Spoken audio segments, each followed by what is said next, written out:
दादी। मामा। हाँ, लगता है दादी को बुरा लग गया। उनका टेंशन मत लो भांजे। मेरी दीदी को जितना बुरा लगेगा उसके कंपैरिजन में इनको बुरा लगना बहुत कम है। देखो भांजे, तुम पियानो का देखो, मैं इस शैंडलियर को देखता हूँ। मामा। हाँ ठीक है भांजे। तुम लोग खींचो यार।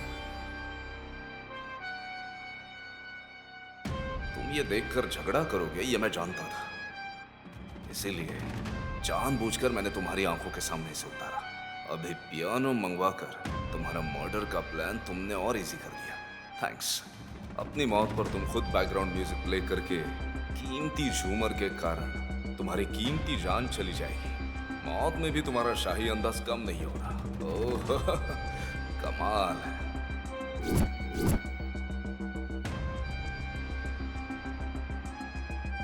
हाँ तुम लोग जाओ यार, दूसरा काम करो, मैं पकड़ता हूँ। जाओ।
मामा जी। हाँ? यहाँ क्या कर रहे हैं आप?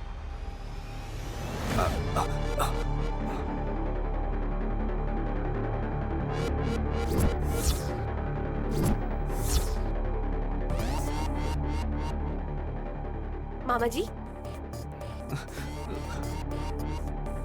मामा जी।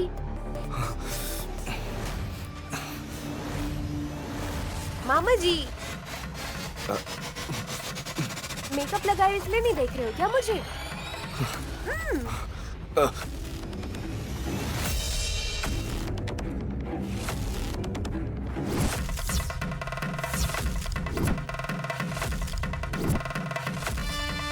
ऐसे मत देखो बेटी। बात क्या है? गुलाब की पंखुड़ियों को मिट्टी में सुखाकर मैंने बनाया है गुलाब आइसक्रीम। खाकर बताइए कैसा है? तुमने बनाया है तो अच्छा ही होगा ना। हाँ दे दो मुझे।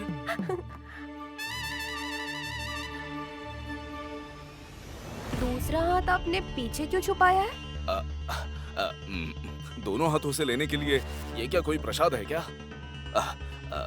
कोई परवाह नहीं, दे दो। नहीं नहीं नहीं नहीं दूंगी। पहले आप हाथ दिखाइए, हाथ में क्या है? कुछ न कुछ तो छुपा रहे हैं आप। कुछ नहीं है बेटी। जब कुछ नहीं है तो हाथ दिखाइए ना मामा जी। दिखाइए, आप कुछ छुपा रहे हैं। मुझे हाथ दिखाइए मामा जी। क्या है ये? तुम लोग इधर आओ, किधर हो? विशाल जी ने शैंडलियर को ऊपर चढ़ाने के लिए कहा था, तो चढ़ाओ ना। गोविंदा गोविंदा। हाँ? अरे बोलो ना। हाँ, गोविंदा गोविंदा गोविंदा गोविंदा गोविंदा गोविंदा गोविंदा गोविंदा गोविंदा गोविंदा गोविंदा गोविंदा। आप फिक्र मत करिए मेम साहब जी। कागजात में क्या लिखा होगा ये कहकर मैंने उनसे सारे कागजात ले लिए।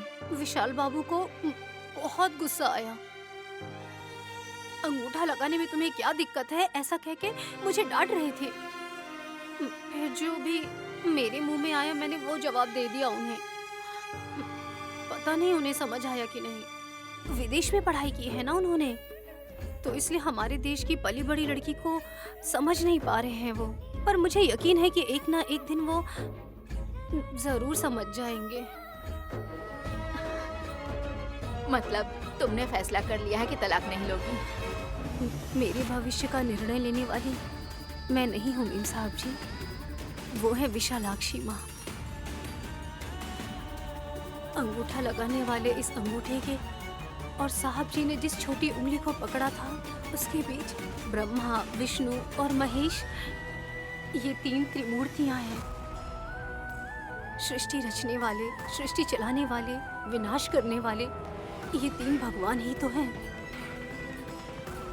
ये जिस तरफ मुझे दिशा दिखाएंगे, उसी पर मेरी जिंदगी का हर निर्णय निर्भर करता है मीम साहब जी। भविष्य में आने वाले खतरे के बारे में तुम्हें पता है और तुम्हें खुद का भविष्य ही नहीं पता। बहुत अजीब बात है। इसकी किस्मत में क्या लिखा है, किसे पता। बहन, बहन, बहन, बहन। दादी माँ, आप भी यही हैं क्या? बहन, मैं तुम्हारे लिए यहाँ आई हूँ। डिवोर्स पेपर पर तुमने अंगूठा नहीं लगाया, सुना है मैंने। लॉयर जगन्नाथ जी किसी से फोन पर बात करते हुए जा रहे थे तो मैंने सुन लिया। मतलब तुम और विशाल मिलकर घर बसा सकते हो क्या? शाम की स्वयंवर वाली पार्टी भी कैंसिल हो गई क्या? बोलो ना नैनी, मेरी साड़ी को इस्त्री भी तो करवाना है। ए, तुम तो चुप रहो। आज तो तलाक नहीं हुआ, पर पता नहीं कल क्या होगा। पार्टी के बारे में बताइए ना दादी माँ। शायद क्लियर हाईलाइट में दिखना चाहिए, इसीलिए विशाल लाइटिंग की तैयारी करवा रहा है। उसे अभी तक निकलवाया नहीं क्या? विशाल मानना भी तो चाहिए ना। उसके कारण क्या सचमुच कोई खतरा आने वाला है क्या?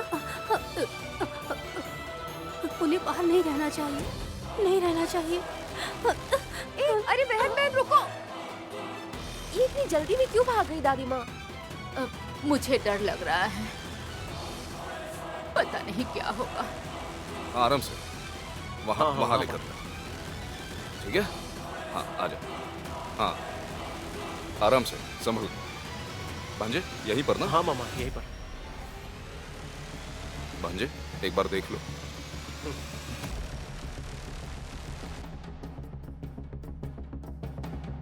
कमाल है भांजे।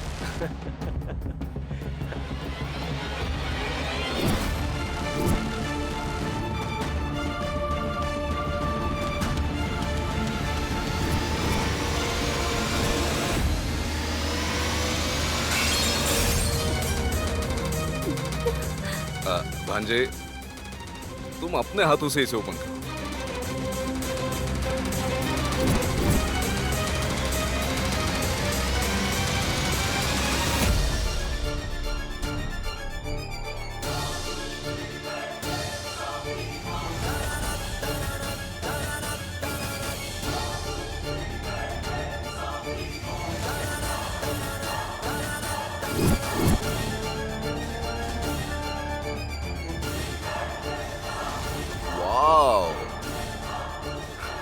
सुपर्ब है भांजे।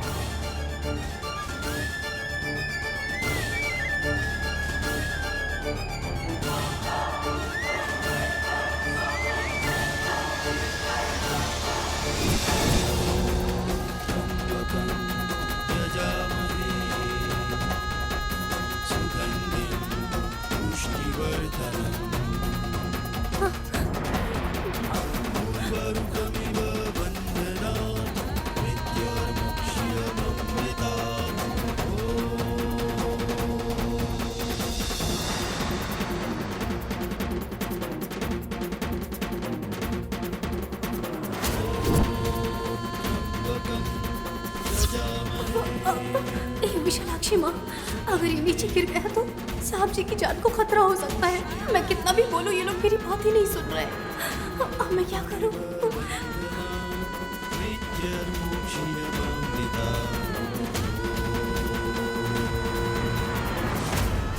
भांजे, तुम ऐसे बैठकर माहौल बनाओगे तो सब लोग तुम पर फिदा हो जाएंगे।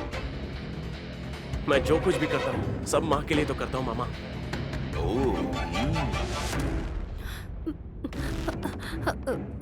मेरे लिए एक काम करेंगे साहब जी? क्या? यहाँ बैठकर आप क्या कर रहे हैं? हाँ? खाना खाएंगे। मामा रुक जाइए। नैनी, तुम्हारी प्रॉब्लम क्या है? प्लीज बताओ ना। इसे उस कोने में रखवाकर वहाँ बैठ जाइए ना साहब जी। इसे ले जाकर गार्डन में रखवा देता हूँ। बेमतलब की बात मत करो। भांजे, तुम जब शैंडलियर लेकर आए थे तब ऊपर मत रखो कह रही थी।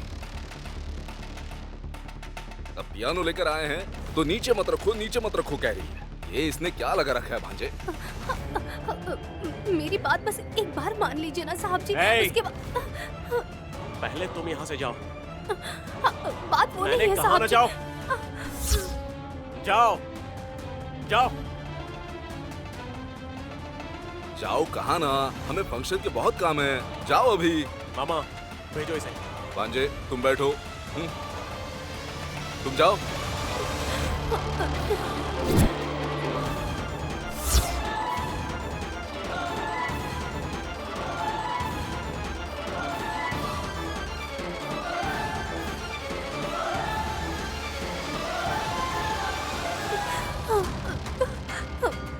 ये विशालाक्षी माँ, विशाल बाबू के सामने जो खतरा आने वाला है उसके बारे में मैं उन्हें पहले ही बता रही हूँ। 2 बार उन्हें बचा पाई हूँ।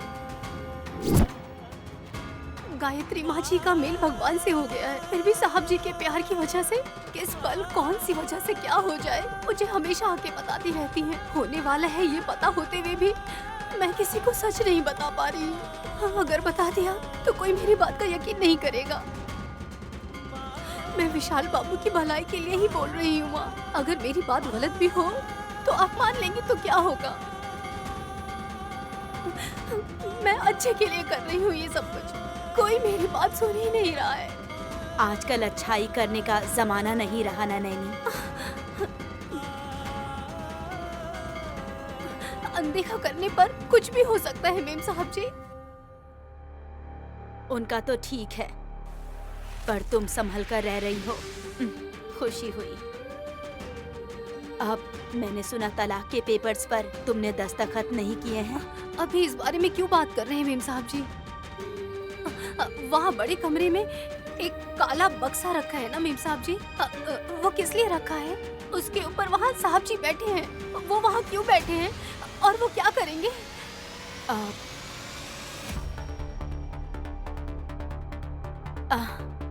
पियानो उसे प्ले करते हुए गाना गाते हैं। अभी इन सब चीजों की क्या जरूरत है मेम साहब जी?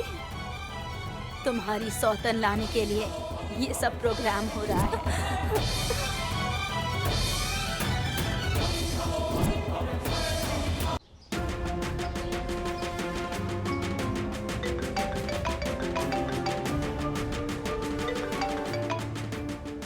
हाँ बोलो माँ।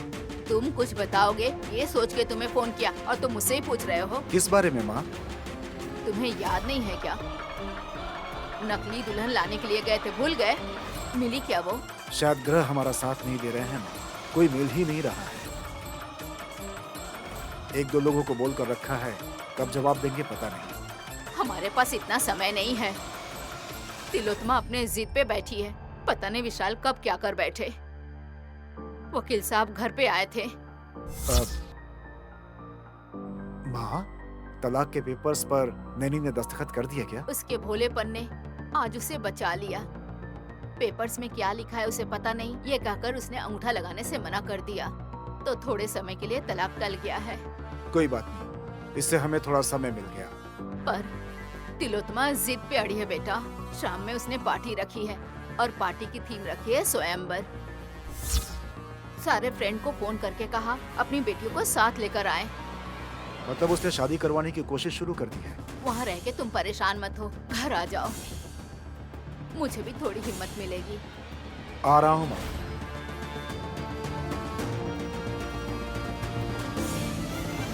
तुमने आज दस्तखत नहीं किया है सिर्फ इसलिए तिलोत्तमा विशाल की शादी कराने की कोशिशें बंद नहीं करेगी। इस पार्टी का नाम स्वयंवर रखा है उन्होंने।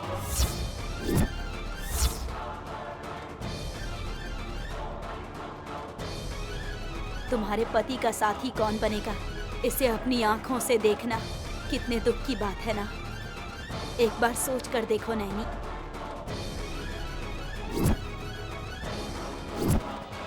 इसीलिए कह रही हूँ, तुम विशाल को तलाक मत देना। अगर नहीं दोगी तो तिलोत्तमा दीदी विशाल की लीगली शादी नहीं करवा पाएगी और तुम्हें इस घर से नहीं निकाल पाएगी। हर बार बीच में आ जाती है, रोना आता नहीं है, फिर भी रोने की जितनी प्रैक्टिस की है सब वेस्ट हो जाती है। बीमारी में काढ़े की तरह आकर विशाल को बचा लेती है। पहले इसे पार्टी में आने से रोकना होगा, जब तक विशाल की मौत की चीख सुनाई न दे।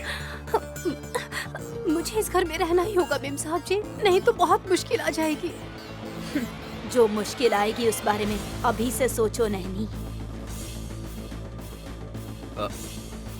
क्या हुआ अहिल्या दीदी?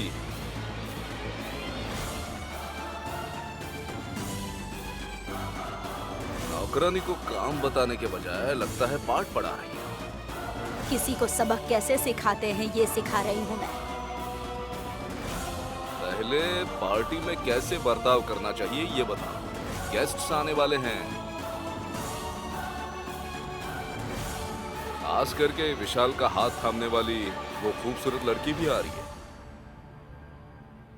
उनको देखते रहने के बजाय किसी कोने में रहकर अपना काम करते रहना, समझ गई? वहां आने की कोशिश भी मत करना। ऐसा क्यों साहब जी? क्योंकि मैंने कहा ना, वीआईपी रहेंगे, उनकी सेवा करने के लिए। बाकी के नौकर तो है ही ना, वही मेहनत करेंगे। ये विशाल की दूसरी शादी है, बता के ही कर रहे हो ना? असल में शादी के नाम पे जो कुछ भी हुआ है उसे शादी तो कह नहीं सकते। हाँ, अब दीदी इस बारे में सोचेगी क्या? दुखी मत हो नैनी। अरे जिंदगी में तो ये सब होता ही रहता है। जो बताना था बता दिया, अब तुम जाओ। हाँ, ये अगर यहाँ रहेगी ही नहीं तो बेचारे विशाल को बचाएगा कौन? इस मर्डर प्लान के बारे में दीदी भी नहीं जानती। ये तो मासूम है, इसे क्या पता चलेगा? आज विशाल का मरना तो तय ही है। नॉटी दीदी।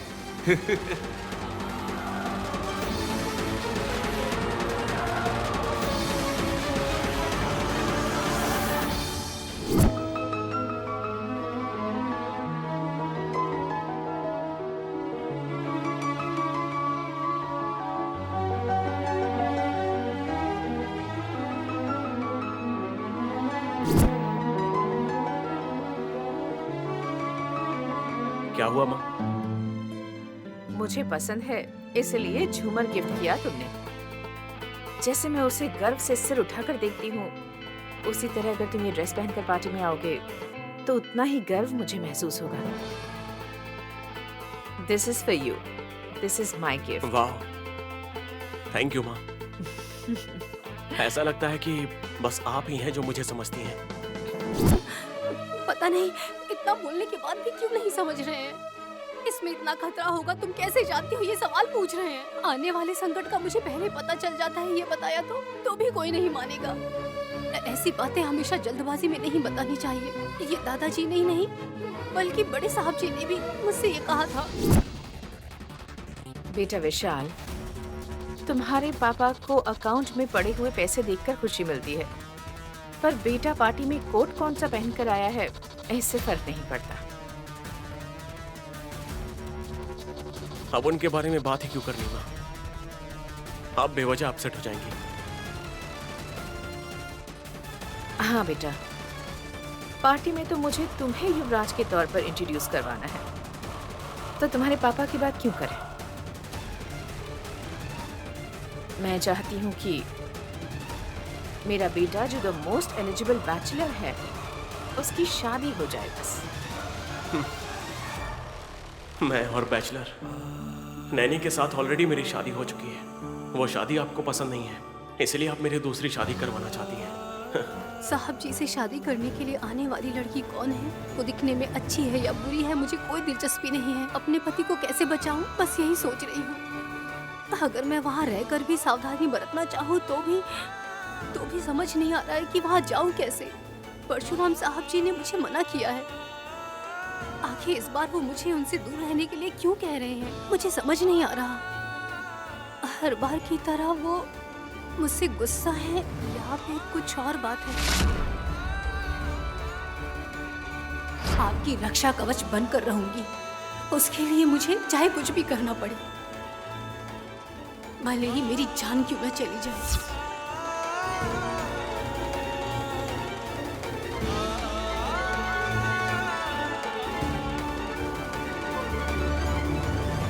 विशाल, बेटा विशाल, हाँ हाँ। क्या सोच रहे हो बेटा? कुछ नहीं माँ। हाँ। पार्टी की तैयारियां कहाँ तक पहुंची हैं? परशु को सब बता दिया ना? कोई काम ठीक से नहीं करता वो। ठीक है, अब तुम रेडी हो जाओ। हाँ। मैं जाकर देखती हूँ तैयारी हुई या नहीं।